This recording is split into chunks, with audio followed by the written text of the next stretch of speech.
We want to get stuff done. We want to make life better for the American people. But I'm trying to figure out what leverage we actually have. What leverage do we have? Republicans have repeatedly lectured America. They control the House, the Senate, and the presidency. It's their government. What leverage do we have? The fearless opposition party, ladies and gentlemen. Give them a round of applause. Give them a round of applause. There's nothing we can do. What do you want us to do? I'm gonna stand here as the House minority leader and complain about how we don't have any leverage when I could be messaging about how there's a robbery going on right now as we speak. The dismantling of the government agencies seeking to return money to Americans who are defrauded by the big banks. Can you maybe muster up enough energy to give a speech about that? House minority leader. Yeah. Hakeem Jeffries. God, the Democrats are so pathetic. They're so pathetic because if you don't agree with what the Trump administration is up to, if you don't identify as a Republican, if you didn't want to vote for Donald Trump, what other option do you have? Okay, the party that tried to run a decomposing corpse, and then when he got caught, they anointed the Democratic nominee. The party that keeps telling you that there's nothing they can do, whether they're in power or out of power. Yeah, I mean, look, come on. So, guys, you've literally heard me sometimes sing this line. There's nothing we could do. There's nothing we can do. That's the Democratic mantra, and that they say that when they get in power. They're like, oh, the filibuster, the parliamentarian, skittle-boo. You're like, that's not even a word. It doesn't matter. There's nothing we could do. There's nothing we could do. They're so pathetic. And now that they're in the minority, here comes Hakeem Jeffries to sing the same song. There's nothing we could do. Then what? You know what? The American people believed you. You kept telling them that you can't do anything, so they voted you out of power because you can't do anything. Why don't you man up and grow a spine and a brain and actually figure out a strategy? That moron just said, well, and the Republicans have the House and the Senate and the White House, and the Republicans message to the American people. Wait, why don't you message to the American people? You're doing a press conference right there, schmuck. Why don't you get out your message? I didn't think about that. Look, I need you to understand, these Democratic leadership, mainstream media told you your whole life about how they're amazing people. They literally said when we were criticizing Barack Obama from the left, you don't understand, he's doing 4-dimensional chess. He 4-dimensional chess to no change at all other than Obamacare, okay? He 4D chess all the way to a giant bank bailout that made the Democratic Party deeply unpopular and lost 1,000 seats. And here comes Hakeem Jeffries to go, there's nothing I can do. They're dumb. They're right, and they're incompetent. Incompetent, feckless. Total losers. Yep, 100%. This is it. This is the opposition party. So look, his explanation for why Democrats can't deliver for Americans right now is that Republicans just never let them get anything done. Right? That's the role of your opposition party, Hakeem Jeffries. But isn't it amazing that when Republicans want something, they usually find a way to get what they want? Anyway, he doubled down later in the same press conference. Let's hear what the House minority leader has to say. We've made clear from the beginning, there's a season to govern and a season to campaign. We are in the governing season. And so we're ready to work together on any issue. But I'm also confused about the leverage that we allegedly have in the face of such an overwhelming mandate that was given to Republicans by the American people, according to them. Listen, no one is stupid enough to think that Democrats have a modicum of power right now. They don't. They have no power right now. We all understand that. But how about take a look at the behavior of Republicans when they are not in power? You wanna know what they do? They don't shut up, okay? They're doing press conferences, they're doing congressional hearings, they're repetitive. Again and again, I mean the Hillary Benghazi thing. Every single day, Hillary Benghazi, Hillary Benghazi, Hillary Benghazi. Democrats though, they cower. And then they tell their own supporters, shut up, there's nothing we can do because we don't have enough power. And then what they'll say is, we need to have control of Congress. And then everyone will get out the vote, they'll organize, they'll canvass, they'll fight real hard to ensure Democrats have the majority in Congress in both the lower chamber, Senate, and guess what they do with that power? Nothing.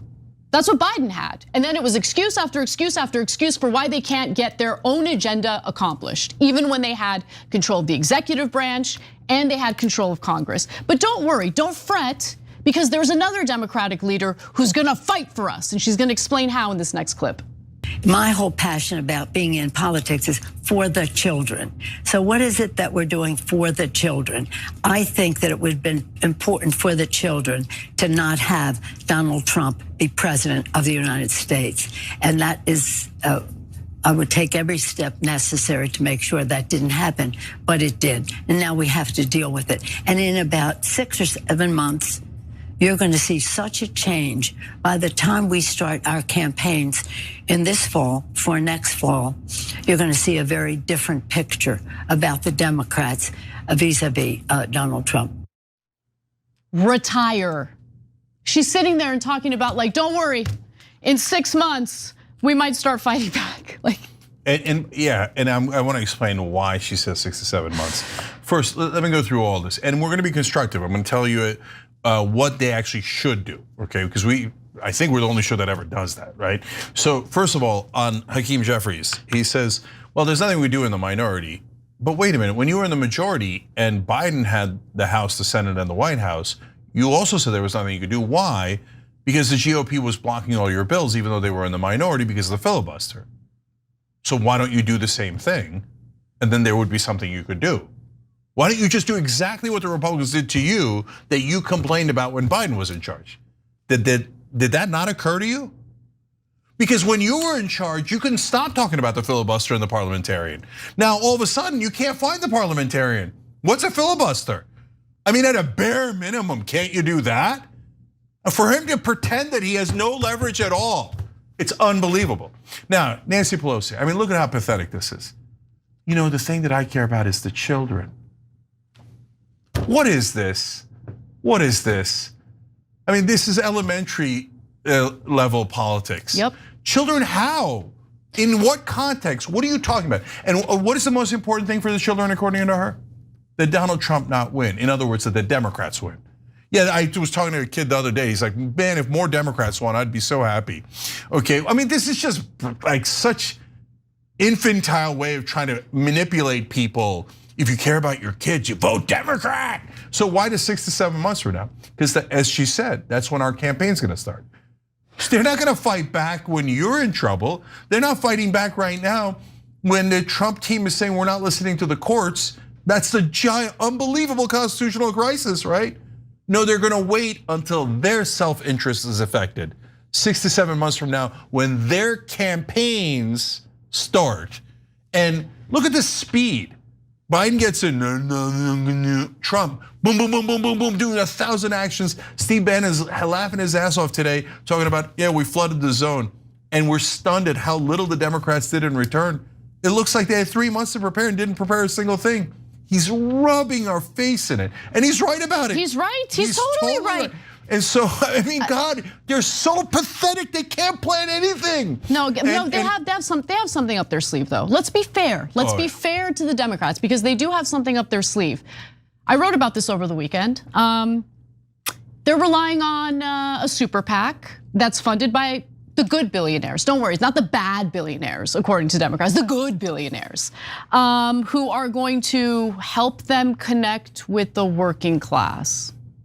So the New York Times wrote about this as well. They write that the Win Them Back Fund will begin by spending extensively on research before eventually mounting advertising campaigns in key districts, as well as potentially investing in influencers to spread the party's message to less engaged voters. So how is this different from their campaign strategy, which failed miserably? And why do you need to do extensive research that's funded by billionaires to understand working class voters and how to appeal to them? And I mean, come on, guys. Think about how hilarious that is.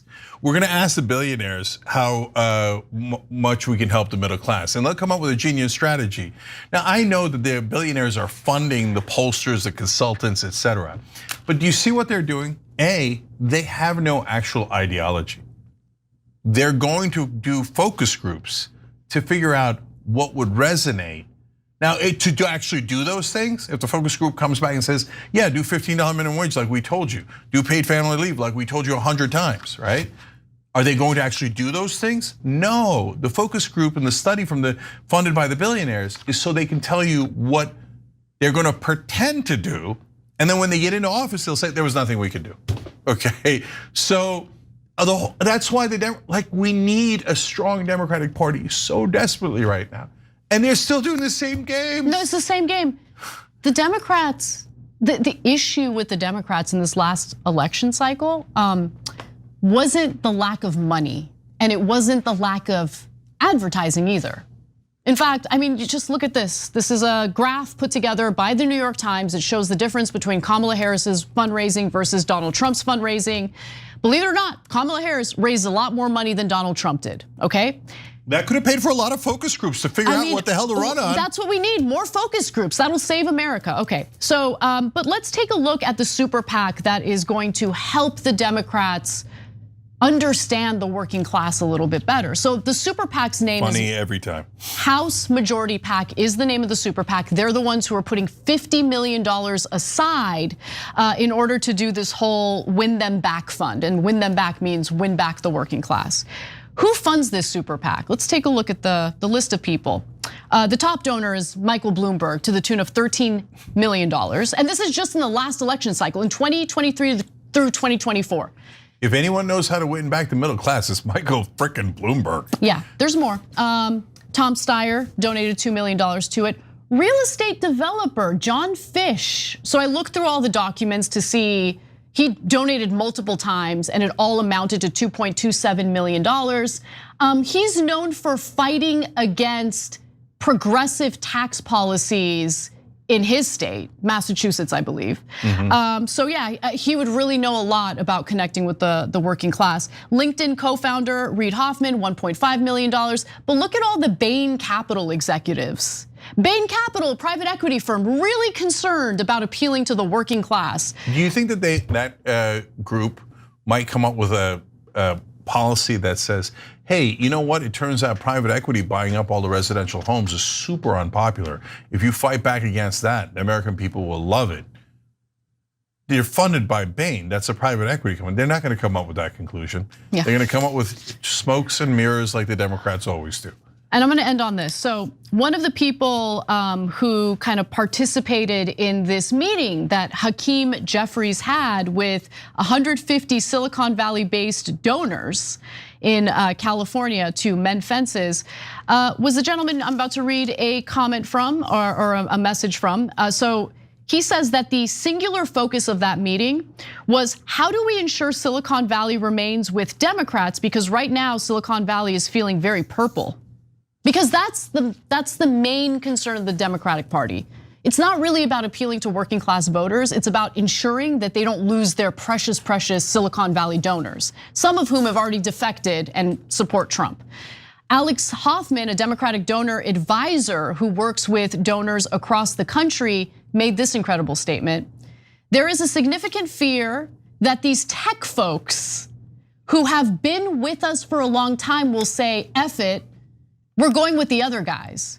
These donors are also pissed watching former and current colleagues have unlimited, unchecked power and getting richer off of this, and they're not. Meaning the Silicon Valley executives who supported Trump, they're getting everything they want. And the ones who decided to stick with Democrats aren't, and they're very jealous. Guys, that last quote was devastating. Because the last part's the worst part. If they had just left it at, they're very frustrated because all these guys who gave to Donald Trump are getting everything they want. Okay, that sounds fair. But they gratuitously added, but we're not. We wanted all the goodies. And now it turns out backing Trump would have gotten us the goodies. You guys didn't deliver enough for our bribes. I mean, campaign contributions. And that's why we're gonna give you more so that you can come up with a new strategy to trick people into supporting private equity. I mean, connect with the working class. Okay, so now let's be constructive, because if all we do is tear down these Democrats, then what hope do we have? Okay, so That's why I try to help build a different portion of the Democratic Party, Just Democrats, etc. That had its upsides, it's had its downsides. But at some point, somebody's got to do this, okay? So first off, you need leadership. I don't care if you're an actual leader, Hakeem Jeffries, Chuck Schumer, etc. Somebody in the Senate, in the House, raise their hand and go, I'm having a meeting. Anyone who wants to fight back, this is not public, come in, we're doing a meeting. Okay, hey, I don't need Hakeem Jeffries' permission. Jamie, you're going on MSNBC. Steve Cohen, you're going on Fox News. This guy, you're going there. You're going on Joe Rogan's podcast, if you can get on. You're going on the other podcasts, etc.